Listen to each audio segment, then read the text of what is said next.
저는 부동산 부자 부모의 딸이에요. 제가 아주 어릴 적부터 친정은 벌써 큰 부잣집이었죠. 강남 전체가 시골 논밭이던 시절부터 대대로 가수원을 하며 배농사를 지었던 농사꾼 집안이었어요. 산업화 시절 강남이 개발되고 도시가 되고 땅값이 천천부지로 오르면서 큰 부자가 되었다고 해요. 그럼에도 친정 부모님은 부자 유세 같은 건 전혀 없이 수수하고 좋은 건물주이기도 하죠. 있는 사람에게야 당연히 제값 받지만 어려운 사람에게는 시세보다 훨씬 저렴하게 상가를 임대해 주거든요. 그러한 친정 부모님의 성품을 물려받아 무엇보다 독립심이 아주 강한 여자로 자랐습니다. 어릴 적부터 중학생 과외를 하며 번 돈으로 스스로 대학 등록금도 마련했고요. 명문대를 졸업한 뒤로는 제 꿈이었던 바리스타가 되어 작은 카페를 하나 차렸어요. 물론 부모님의 지원금은 하나도 없이 스스로 번 돈에 은행 대출금까지 더해 차린 카페였죠. 그런 제가 대학생 시절부터 오래 연애해온 남자친구와 결혼을 준비하게 되면서 본격적인 사건이 시작되었어요. 예랑이는 저희 친정의 빚대기가 민망할 만큼 가난하고 우울한 집안에서 자란 청년이었어요. 춤바람이 난 엄마는 예랑이가 아주 어릴 적 하나 있는 자식과 남편을 내팽개치며 도망쳤고, 졸지에 팔자에도 없는 호라비가 된 아버님은 예랑이가 대학을 졸업할 무렵 세상을 떠나고야 말았어요. 자식만큼은 어떻게든 번듯하게 키워내기 위해 허드렛 일을 전전하다가 병을 얻은 탓이었죠. 온갖 고생을 다 해가며 명문대까지 보낸 자식이 성공하는 모습을, 결혼해서 가정을 꾸리는 모습조차 보지 못한 채로 말이죠. 상황이 이러니 저희 주변에서는 저희 결혼을 두고 걱정이 참 많았을 법도 했어요. 하지만 뜻밖에도 누구 하나 저희 커플의 결혼을 걱정하는 사람은 없었습니다. 제가 조건 맞춰 치러지는 정략적인 결혼보다는 진정한 사랑을 추구하는 스타일이었고, 예랑이도 어려운 환경에서 자랐지만 구김살 하나 없이 멋진 남자였으니까요. 하지만 상견례가 있단 직후부터 예랑이가 부쩍 소갈이를 시작했어요. 이유는 바로 수십 년 만에 불쑥 나타나 상견례 자리에 떡하니 앉아버린 사람 때문이었죠. 반가워요, 아가씨. 네가 내 며느리구나. 누구세요? 나, 네 시엄마. 뭘 그렇게 놀라고 그래? 생긴 거 보면 딱 몰라. 네 남편 코 오똑한 거 그거 내가 물려준 거다. 아, 네. 근데 여긴 어떻게 알고 오셨어요? 왜? 내가 못 올 때라도 왔다는 거니? 네? 뭐 남친이 별로 보고 싶지 않아 했거든요. 춤바람 나서 남편 자식 내팽개치고 도망친 여자가 어떻게 부모냐고 하면서요. 너 지금 시엄마랑 말싸움 하자는 거구나. 사실을 그대로 말씀드렸을 뿐이에요. 솔직히 저도 기분이 많이 불쾌하기도 하고요. 신랑에게 엄마로 인정받지 못한 사람이 초대한 적도 없는 상견례 자리에 떡하니 앉아버린 이 상황 자체가요. 적어도 최소한 신랑한테 와도 괜찮냐는 허락은 미리 받았어야죠. 허락을 해주겠니, 네 신랑이? 제 말이요. 그걸 알면 오지 말았어야 하는 거 아닌가요? 예랑이가 부쩍 소갈이를 시작한 이유는 상견례 자리에 떡하니 앉아버린 시모 때문이었어요. 엄마랍시고 부잣집과 혼담이 오고 간다는 건 대체 어디서 들었는지 저희 커플이 초대하지도 않았는데 말이죠. 상견례 이후에 예랑이는 자신을 거들떠보지 않았던 엄마가 결혼을 앞두고서야 등장했다는 생각을 떠올릴 때면 불쑥불쑥 화를 터뜨렸고, 저 또한 신랑이 엄마라고 생각하지도 않는 시모를 당연히 거부했어요.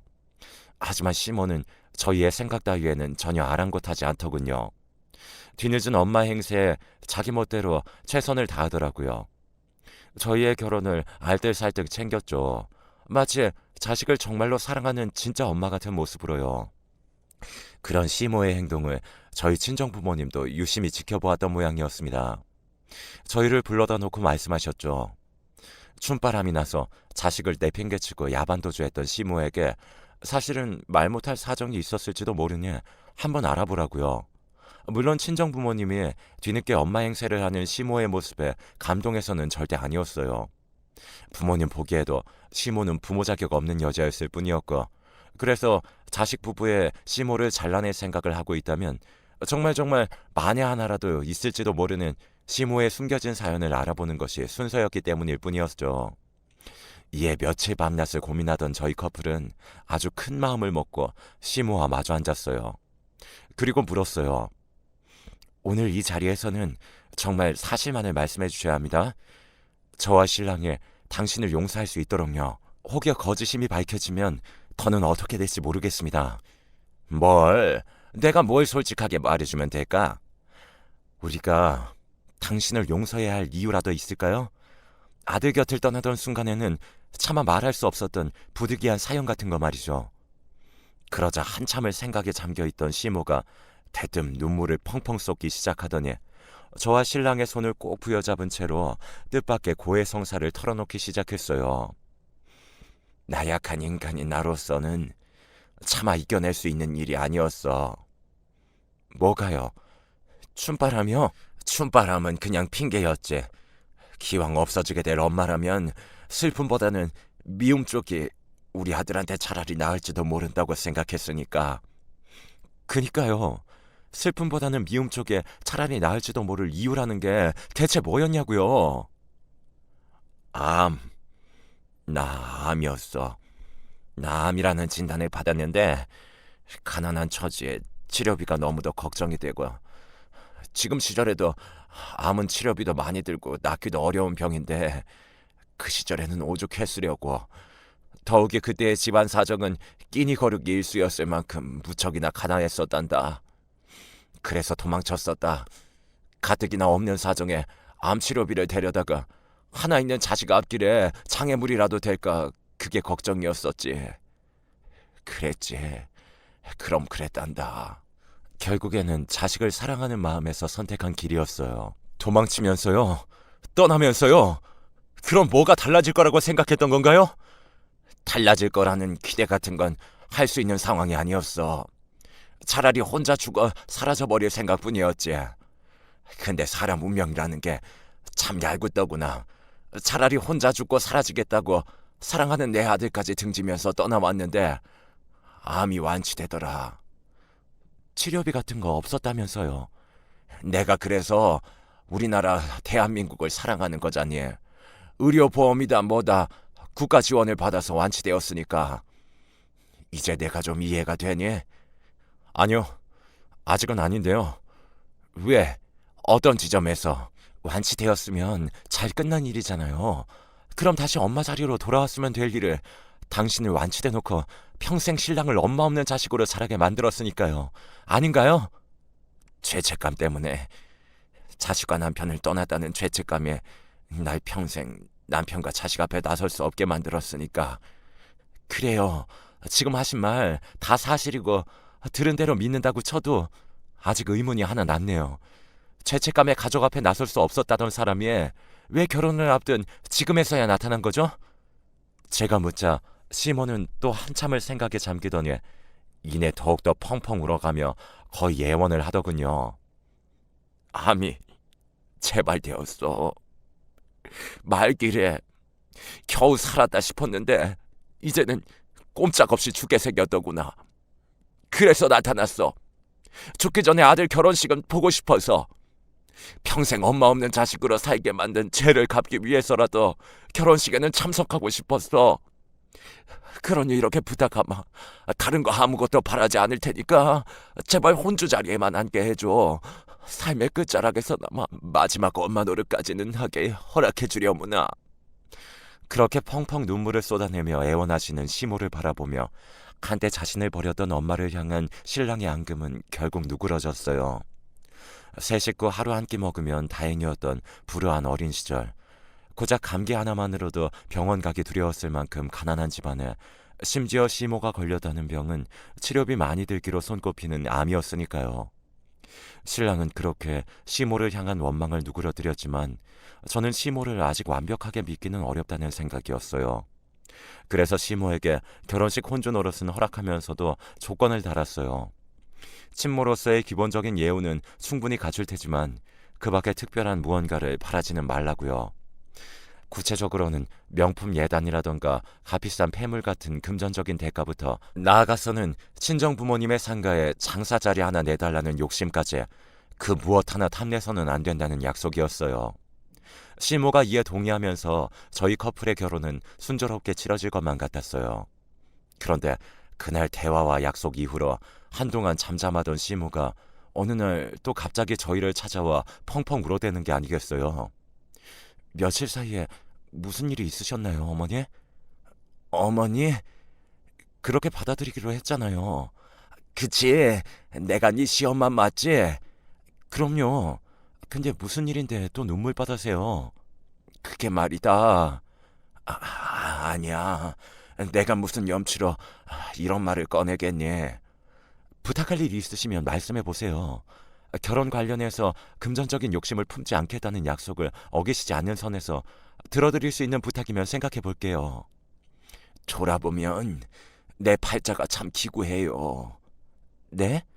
남들 다 가본 해외여행도 한번 못 가보고 나 혼자만 조선 바닥에 눌러앉아 죽어가고 있지 않니? 그것도 남들은 한 번도 걸리기 어렵다는 암을 2번씩이나. 이대로는 아주 그냥 두 눈 얌전히 감고 곱게 죽지도 못할 것 같구나. 하도 원통해서 가지고서는. 밑밥을 많이 까는 걸로 봐서는 꽤 큰 부탁인 모양이죠. 어려운 부탁이긴 한데 꼭 해달라 그런 건 아니고. 판단은 제가 할 테니까 일단 말씀해 보세요. 죽기 전에 해외여행 딱 한 번만 보내주지 않으련? 미국이나 유럽 쪽 3-4달 투어 코스 정도면 좋을 것 같은데.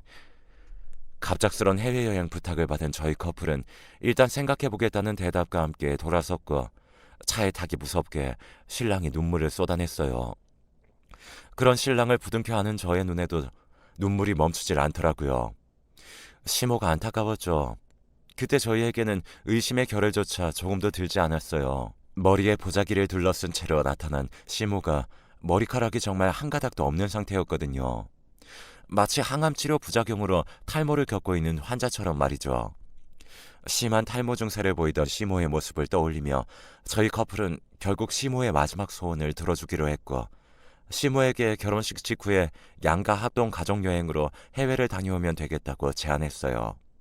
그런데 시모가 결혼식 직후에 떠나자는 양가 합동 여행 계획을 완강하게 반대하더라고요. 결혼식까지 내가 살아있을 수 있는 보장이 없다는 이유를 들먹여가면서요. 이에 그럴 수 있다고 생각한 저희가 결혼 직전에 양가 합동 여행을 가면 어떻겠느냐고 절충안을 제안하자 시모는 이번에 아주 펄쩍펄쩍 뛰어가며 또 반대를 하더라고요. 죽기 직전에 혼자 조용히 생각을 정리하며 죄 많은 삶을 마무리 짓고 싶다는 이유에서였어요. 그런 비슷한 공방이 몇 차례 반복되었고 결국 시모를 향한 의문에 빠져들게 되었습니다. 암에 걸려서 시한부 판정을 받은 사람이 혼자 해외여행에 가능할까? 심지어 외국어 한마디 못하는 사람이? 하는 의문이었죠. 그럼에도 저희 커플은 방식이 어떻게 되었던 시모에게 여행을 보내주기로 마음을 맞출 수밖에 없었어요. 병색이 무척이나 완연해진 시모가 수시로 구역질을 하며 화장실로 뛰쳐들어가는 등 너무나 안타깝고 눈에 띄게 수척한 모습을 보였으니까요. 다만 시모의 건강을 염려한 저는 이번에도 조건을 붙였어요. 좋아요. 어머님 혼자 해외여행을 떠나는 걸로 해요. 그래 주겠니? 대학교에서 철학을 전공한 친구가 했던 말인데요. 고독을 즐기기에 가장 완벽한 시간은 죽기 직전의 시간이라고 하더라고요.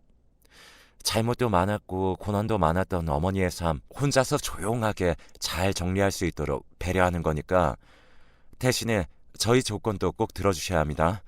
딱히 어려운 조건도 아니에요. 그럼 당연하지. 해외여행 같은 큰 부탁까지 들어주는데 내가 뭘 못해주겠니? 네, 여행 경비 전액을 지원하는 대신 의사로부터 해외여행 가능 여부를 먼저 진단받아보자고요. 병원? 왜? 싫으세요? 그러니까 질려서 그렇지, 질려서. 내 삶의 절반이 병원이었어. 뭐든 다 해주겠다면서요. 어머님 염려해서 하는 얘기니까 거절하지 마세요. 그래, 뭐 까짓 거 맨날 살다시피 하는 병원인데 상담 한번 받는 일이 뭐 어렵다고. 그러겠다고 약속하마. 하지만 시모는 제가 잡은 병원 예약에 단 한 번도 나타나지 않았어요. 병원 진료 펑크가 연달아 몇 번이 거듭되자 당연히 의심이 가중되더군요. 그때 마침 여행사로부터 저에게 뜻밖의 연락이 도착했으니 시모의 이상한 행동 거지에 대한 일종의 제보였어요. 제가 카드로 결제했던 해외여행 비용 전액을 시모가 현금으로 환불받을 수 있냐고 문의했다는 제보 말이에요. 해외여행 대금 전액을 시모가 현금으로 환불받는 대신 여행사에게는 환불 금액의 10%를 떼어주겠다는 딜까지 걸어왔더라고요. 정리하자면 시모는 제가 카드로 결제한 해외여행 대금으로 일종의 카드깡을 시도하려고 했던 것이었죠. 시모의 행각을 제보받은 저희 커플은 내심 짚히는 구석이 있었어요. 그래서 시모의 꿍꿍이를 직접 확인하기 위해 꾀를 내었고 곧장 행동에 나섰어요. 제가 시모에게 해외여행에서 입을 명품 옷을 사주겠다며 백화점 명품 매장으로 불러낸 사이 예랑이는 시모의 거처를 방문해서 꿍꿍이의 단서가 될 만한 것을 찾았어요. 그렇게 서로 각자 작전에 돌입하고 몇 시간 뒤에 저는 시모가 피팅룸에서 새 옷을 갈아입는 틈을 타 시모의 거처를 탐색하고 있는 예랑이에게 전화를 걸었고 예랑이는 전화를 받기가 무섭게 긴 한숨부터 내쉬고 있더라고요. 사람이 어떻게 이러냐? 이러고도 부모야? 이러고도 사람이야? 혹시나 했는데 역시나였던 거야? 우리 생각이 맞았던 거구나. 확실해. 이건 도저히 부정할 수가 없어. 상황이 어떤데? 서랍에서 바리깡이 하나 나오더라. 휴지통을 뒤져보니까 머리카락이 한 다발 나왔고 아무래도 항암치료 부작용으로 탈모를 겪은 게 아니라 멀쩡한 머리를 직접 자기 손으로 깎은 모양이야. 일부러 우리 앞에서 암 환자 행세를 하려고. 뻔하지. 그것뿐만이 아니야. 냉장고에 유통기한 한참 지나고 상한 우유들이 잔뜩 들어있더라. 그 여자 갈수록 초췌해지고 수시로 구역질을 해대면서 화장실로 뛰쳐들어갔던 거 장염이랑 식중독 때문이었던 게 확실해. 장염이랑 식중독까지 우리가 의사도 아닌데 확신할 수는 없는 일이잖아. 그치, 우리가 의사는 아니지. 하지만 의사가 이미 확답을 내려놨더라. 여기 진단서에 장염이랑 식중독이라고 써있다. 날짜도 정확히 일치해. 우리 앞에서 해외여행 보내달라며 병색이 완연한 모습 보이던 시점 딱 바로 그때부터야. 당신이 실망할 만해. 나 같으면 곱게 탄식하는 게 아니라 세상 웬만한 욕지거리는 다 끌어다 붙였을 테니까. 나도 심정 같아서는 그러고 싶어. 지금 내가 말한 내용이 전부가 아니니까. 말을 마친 신랑은 낯선 목소리의 중년 아줌마에게 전화를 바꿔주었고 그 중년 아줌마가 저에게 건넨 한마디에 저는 시모에게 학을 떼고야 말았어요. 어머, 네가 박신의 며느리구나. 누구세요? 나야, 나. 네 시엄마 옆집 친구. 아, 네. 근데 저는 어떻게 알고? 당연히 알지. 박 씨가 부잣집 며느리 생겼다고 자식 장가 잘 보낸다고 동네방네 얼마나 자랑질을 하고 다녔는데 아휴 자랑질만 하고 다녔게 아들 자식 덕분에 목돈 생겼다면서 그 돈으로 춤추는데 투어를 돌 계획이던가 뭐라던가 그랬어요. 시모는 과거에 암에 걸렸던 적도 이번에 암이 재발한 것도 아니었어요. 스스로 머리를 삭발해가며 암 환자 행색을 했을 뿐이었고 병색이 완연하고 초췌한 모습을 연출하기 위해 일부러 상한 우유까지 마셔가면서 장염과 식중독에 걸렸을 뿐이었죠. 목적은 아니나 다를까 돈이었어요. 해외여행 비용을 챙겨서 그 돈으로 또 즐겨볼 생각이었던 거죠. 비로소 저희 커플은 시모의 추악한 민낯을 모두 깨닫게 되었지만 결혼식까지 모든 사실을 함구하기로 했어요. 시모를 저희 커플로부터 영원히 떼어놓기 위해서요. 시간은 빠르게 흘러 마침내 맞이한 결혼식 당일 결혼식을 앞둔 저희 커플은 한복을 곱게 차려입은 시모가 예식장에 도착하기가 무섭게 모범 택시에 태웠어요. 혼자 해외여행을 즐기면서 지난 삶에 대한 생각을 정리하라는 배려인 척 출국 심사 받으려면 시간이 빠듯하니 결혼식 참석은 어렵겠다면서 시모를 태운 모범 택시를 다짜고짜 출발시켜버렸고요. 마침내 모든 목적을 이루었다는 착각에 빠진 시모는 희희낙락 모범 택시와 함께 멀리 아주 멀리 떠났고 저희 커플은 순조롭고 행복한 결혼식을 치렀어요. 혼주 자리엔 추악한 시모 대신 시댁 쪽 큰 어르신께서 앉아 계셨죠. 그렇게 결혼식을 마친 저희 부부가 신혼여행 출국 수속을 밟고 있던 순간이었어요. 연신 전화가 걸려오더라고요. 아니나 다를까 모범 택시를 타고 멀리 떠났던 시모였죠. 여보세요? 전화를 왜 이제야 받니? 네, 당연히 못 받을 수밖에요. 좀 전에는 결혼식 중이었고 지금은 신혼여행 출국 수속을 반년 중인데요. 됐고, 뭐가 좀 이상하니 확인 좀 해줘야겠다. 뭐가 이상한데요? 아니 글쎄, 이놈의 모범택시 기사 양반이 내가 여행사에 볼 일이 있다며 아무리 말을 해도 무작정 고속도로를 타버리더니 급기야 아무것도 없는 강원도 산골에 털컥 데려오지 뭐니 얘. 그래서요. 나 지금 생뚱맞은 강원도 산골에 있다니까. 택시기사 바꿔줄게. 확인 좀 해봐라. 글쎄요. 잘못된 거 하나도 없는데요. 예, 벌써 세 번째 말하자니. 나 지금 강원도 산골이라고. 좀만 더 가면은 아주 북한까지 나올 지경이야. 일부러 거기로 보냈어요. 정확히 도착한 거 맞고. 됐죠? 뭐? 우리가 당신 내쫓은 거라고. 당신이 내 신랑 버렸던 것처럼. 왜 이러니 며느라? 나 지금 건강이 많이 안 좋아. 곧 죽을 것 같아.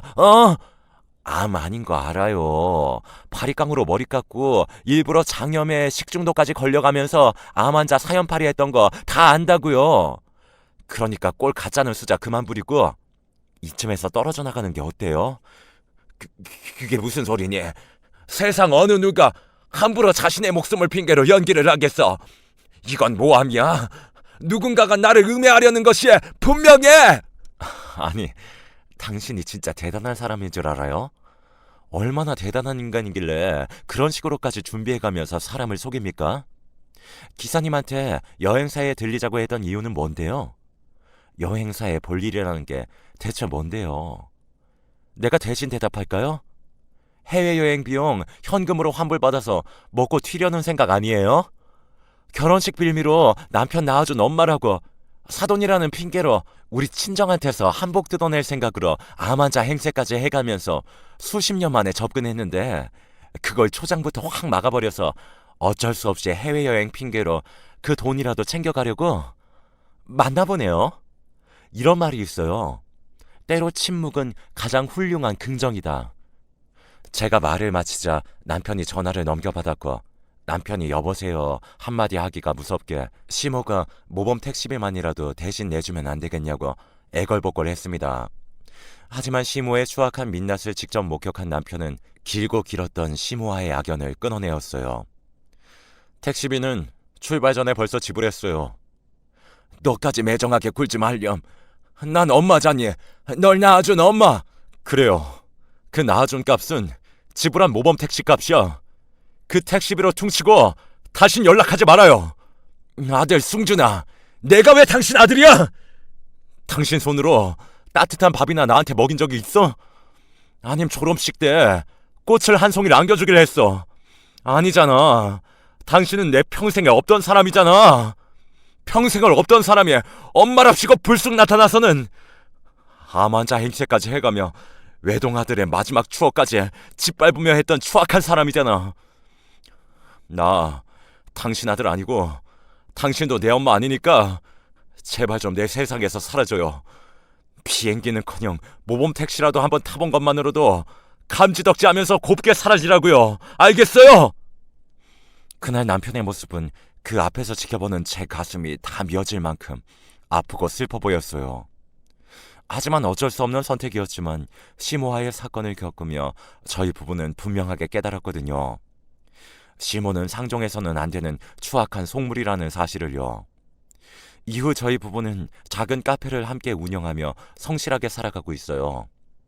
카페를 마련하며 받았던 대출금을 부부가 함께 착실하게 갚아나가기도 하고 저희 부부의 카페는 동네 사랑방도 되었죠.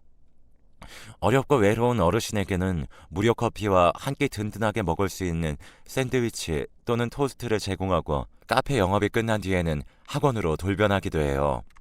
저희 부부 둘 다 명문대 졸업한 경력을 살려 동네 가난한 학생들에게 무료 과외를 해주고 있거든요. 시모의 소식은 알 길이 없어요. 오히려 그래서 살짝 불안하기도 하지만 어떤 일이라도 부부가 함께라면 충분히 이겨낼 수 있을 테니까요. 같은 부모라는 이름을 쓰고는 있지만 부모도 다 같은 부모가 아니네요. 앞으로 태어날 저희 아이에게는 부모라는 이름에 걸맞는 사랑 많은 부모가 되기 위해 열심히 노력하면서 살아가 보려고요. 긴 이야기 들어주셔서 감사합니다. 항상 건강 조심하시고 오늘 하루도 행복하시길 바래요.